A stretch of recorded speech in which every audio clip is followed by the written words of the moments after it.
স্তম্ভ আমাদের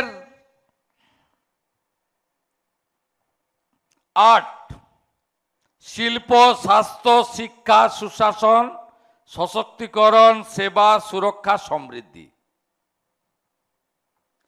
এই আটটি স্তম্ভের উপরে দাঁড়িয়ে 8 মাসের বাজেট পেশ করেছেন মাননীয় অর্থমন্ত্রী, কৃতি শিক্ষাবিদ, পদ্ম পুরস্কার প্রাপ্ত ডক্টর স্বপন দাশগুপ্ত। 4,38,775.29 কোটি টাকা।